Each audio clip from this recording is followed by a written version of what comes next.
অন্যের ওপর যতটা বিশ্বাস আমরা করি, নিজের ওপরেও ঠিক ততটাই বিশ্বাস রাখা উচিত। বন্ধুরা, এই প্রসঙ্গটাকে কেন্দ্র করে আজকে আমি আপনাদের কেশবের গল্প শোনাবো।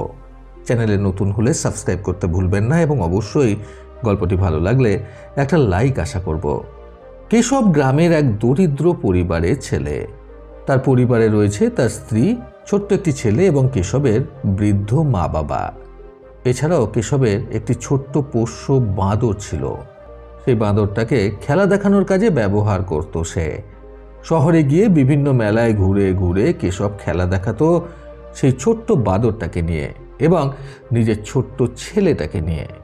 দড়ির ওপর দিয়ে হেঁটে যাওয়া, আগুনের গোলকের মধ্য দিয়ে এই পার থেকে ওই পার হওয়া, এছাড়াও বাঁদরকে দিয়ে নানা রকম মনোরঞ্জনমূলক খেলা দেখাতো কেশব।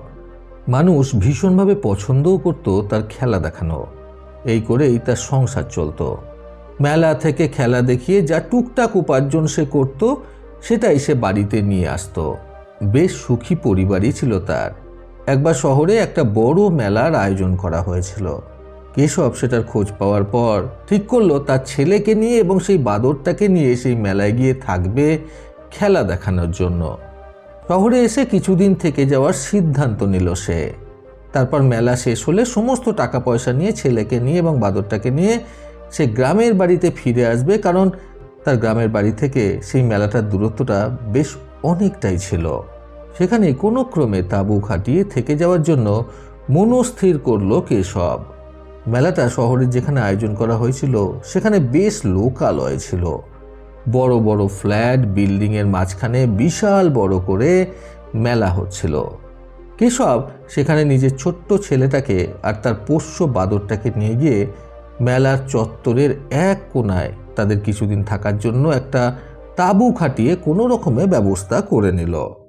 তারপর মেলা শুরু হওয়ার প্রথম দিন থেকেই কেশব সেখানে খেলা দেখাতে শুরু করলো। বিভিন্ন বড় বড় ফ্ল্যাটের এই মাথা থেকে ওই মাথা দড়ি বেঁধে সে এই পার থেকে ওই পারে যেত। আগুন নিয়ে বিভিন্ন খেলা সে দেখাতো তার ছোট্ট ছেলেটিকে নিয়ে। এছাড়াও বাঁদরকে নিয়ে খেলা তো সে দেখাতোই। সকলেই তার খেলাগুলো খুব পছন্দ করতে শুরু করেছিল। কেশব যখন খেলা দেখাতো তখন সেখানে বেশ ভালোই ভিড় জমতে শুরু করলো। এইভাবে বেশ ভালো টাকা উপার্জন হচ্ছিল কেশবের। এইভাবে প্রায় 2-3 দিন চলে যাওয়ার পর একদিন কেশব রাতের দিকে খাওয়া দাওয়া শেষ করে নিজের তাঁবুতে বসেছিল। তখন কেশবের ছেলে এবং সেই বাঁদরটা ঘুমাচ্ছিল। তখন কেশব তাঁবুতে বসে মনে মনে ভাবল, পরের দিন মেলায় আগত দর্শকদের নতুনত্ব কিছু দেখাতে হবে আমার খেলার মাধ্যমে। তাহলে হতে পারে আমার দর্শকের সংখ্যা আরও বৃদ্ধি পাবে। এইভাবে সে একটি নতুন পরিকল্পনা করল পরের দিন সকল দর্শককে নতুন কিছু উপহার দেবে বলে। তারপর সে ঘুমিয়ে পড়ল। পরের দিন যথারীতি যখন মেলা শুরু হলো তখন স্বাভাবিকভাবেই কেশব নিজের ছেলেকে নিয়ে খেলা দেখাতে শুরু করলো বিভিন্নভাবে। কেশবের খেলা দেখার জন্য ধীরে ধীরে ভিড় বাড়তে শুরু করলো। এইবার কেশব ফ্ল্যাট বিল্ডিংয়ের এক মাথার থেকে আর এক মাথায় দড়ি বেঁধে দিল তার ওপর থেকে হেঁটে পারাপার হওয়ার জন্য। এই খেলাটা দেখার জন্য মানুষের ভিড় উপচে পড়তে লাগলো। কেশব খুবই সাবধানতার সাথে ফ্ল্যাটের এই মাথা থেকে ওই মাথা বেঁধে দেওয়া দড়ি এই পার থেকে ওই পার হেঁটে যেতে লাগলো গুটি গুটি পায়ে। প্রথমে সে একাই ফ্ল্যাটের সেই উচ্চতায় নিজের বেঁধে দেওয়া সেই দড়ির ওপর থেকে হেঁটে যাচ্ছিল ভীষণই সাবধানতার সাথে।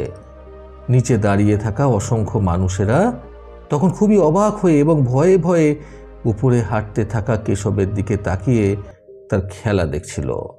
সকলের মনেই তখন একটা ভয় কাজ করছিল যে কেশব অত উপরের দড়িটা পার করতে পারবে কিনা, কারণ অত উপর থেকে অসাবধানতা বশত একবার নিচে পড়ে গেলেই জীবন নাশ হয়ে যাওয়ার সম্ভাবনা রয়েছে।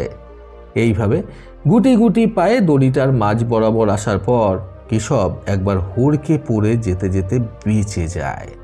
তখন নিচে দাঁড়িয়ে কেশবের খেলা দেখতে থাকা মানুষগুলো চিৎকার করতে শুরু করে, কিন্তু কেশব ওই গুটি গুটি পায়ে হেঁটে হেঁটে ঠিক দড়ির এই মাথা থেকে ওই মাথায় পার করে চলে যায়। এইবারে নিচে দাঁড়িয়ে থাকা দর্শকেরা কেশবের সফলতার জন্য হাততালি দিতে শুরু করে। সকলেই কেশবকে বাহবা জানায়।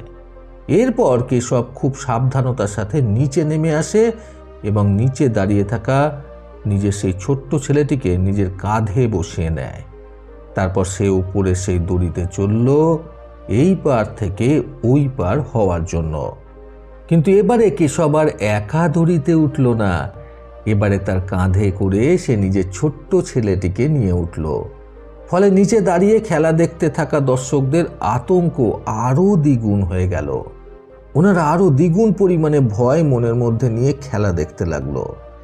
এইবারও কেশব খুবই সাবধানতার সঙ্গে গুটি গুটি পায়ে হেঁটে সেই ফ্ল্যাটের মাথায় বাঁধা দড়িটার এই পার থেকে ওপারে হেঁটে চলে গেল। ছেলেটাকে নিয়ে দড়ি পারাপার করে নেওয়ার পর নিচে দাঁড়িয়ে দেখতে থাকা সকল দর্শকেরা কেশবের প্রশংসায় মুখরিত হয়ে উঠল। সকলেই হাততালি দিতে লাগলো এবং কেশবকে আরও দ্বিগুণ পরিমাণে বাহবা জানাতে লাগলো। এইবারে কেশব নিচে নেমে এসে মেলার কর্তৃপক্ষের কাছ থেকে একটি মাইক্রোফোনের ব্যবস্থা করলো। তারপর সে নিচে দাঁড়িয়ে থাকা সকল দর্শকদের উদ্দেশ্য করে সেই মাইক্রোফোনের সাহায্যে বলল, আমার খেলা আপনাদের সকলের ভালো লেগেছে তো? সকল দর্শকেরা তখন উচ্চস্বরে চিৎকার করে কেশবকে উত্তরে বলল, হ্যাঁ, খুব ভালো লেগেছে। তখন কেশব আবার সকলকে উদ্দেশ্য করে চিৎকার করে বলল, আপনাদের সকলের কি মনে হয় আমি সহজেই এইভাবে এই পার থেকে ওই পার হয়ে যেতে পারবো তো? তখন সকলেই আবার কেশবের কথার উত্তরে বলে উঠল, হ্যাঁ। তখন কেশব একই প্রশ্ন আবারও দ্বিতীয়বার করে বলল, ঠিক তো? আমি সহজেই দড়ির এই পার থেকে ওই পার হয়ে যেতে পারবো তো? তখন সেই দর্শকেরা আবারও উত্তরে বলল, হ্যাঁ, নিশ্চয়ই। কেশব আবারও বলল, আমি আমার সন্তানটাকে নিয়ে খুব সুন্দরভাবে এবং সহজেই ওই দড়িটার এই পার থেকে ওই পার হতে পারবো তো? তখন আবার সকল দর্শকেরা বলে উঠল, হ্যাঁ, একদম নিশ্চিন্তে। এইবারে কেশব সকল দর্শকদের উদ্দেশ্য করে বলল, এবারে তাহলে আপনারা আপনাদের সন্তানকে আমাকে দিন, আমি আপনাদের সন্তানদের কাঁধে করে নিয়ে দড়ির এই পার থেকে ওই পার হব। এইবারে দর্শকদের সকলেই কিন্তু নিস্তব্ধ হয়ে গেল। কারোর মুখে আর কোনো উত্তর নেই, কেউ কিছু বলার ভাষা খুঁজে পেল না। এইবারে তাদের মধ্য থেকে কয়েকজন আপত্তি জানাতে শুরু করায় সেখানে উপস্থিত সকলেই কেশবের কথায় আপত্তি জানাতে শুরু করলো। তখন কেশব সকল দর্শকদের উদ্দেশ্য করে বলল, দেখেছেন, আপনারা আমার ওপর যে বিশ্বাসটা করতে পেরেছেন, নিজেদের উপর কিন্তু সেই বিশ্বাসটা আপনারা রাখতে পারছেন না। জীবনে চলার পথে অন্যের ওপর আপনারা যতটা বিশ্বাস রাখেন, নিজেদের ওপর যদি আপনারা ততটাই বিশ্বাস রাখতেন, তাহলে সমস্যার সম্মুখীন আপনাদের হয়তো কম হতে হতো। কাজেই আজকে আপনারা এই শিক্ষাটাই পেলেন যে সবার প্রথমে অন্যের ওপর বিশ্বাস রাখার থেকেও জরুরি নিজের ওপর বিশ্বাস অর্জন করা। বন্ধুরা, নিজের ওপর বিশ্বাস দৃঢ় করতে আজকের গল্প থেকে শিক্ষণীয় 3টি কথা কখনো ভুলবেন না। প্রথমত, নিজের উপরে ঠিক ততটাই বিশ্বাস রাখা উচিত যতটা বিশ্বাস আমরা অন্যকে করে থাকি। দ্বিতীয়ত, জায়গা বিশেষে নিজেকে ছোট মনে করাটা কিন্তু আপনার সফলতার পথে বাধা হয়ে দাঁড়ায়। তৃতীয়ত, নিজেকে অন্যের থেকে কম কিছু ভাবা সর্বপ্রথমে বন্ধ করতে হবে। প্রতিবারের মতো আবারও বলবো, এই পৃথিবী তাদেরকেই সম্মান দেয় যারা ইউনিক কিছু করার ক্ষমতা রাখে। সকলে সুস্থ এবং সুন্দর জীবন কামনায় প্রকৃত জীবন থেকে আমি সন্তু চক্রবর্তী আবার আসবো আগামীকাল নতুন সুন্দর শিক্ষণীয় একটি ছোট গল্পের সাথে। ভালো শুনুন, ভালো থাকুন। ধন্যবাদ।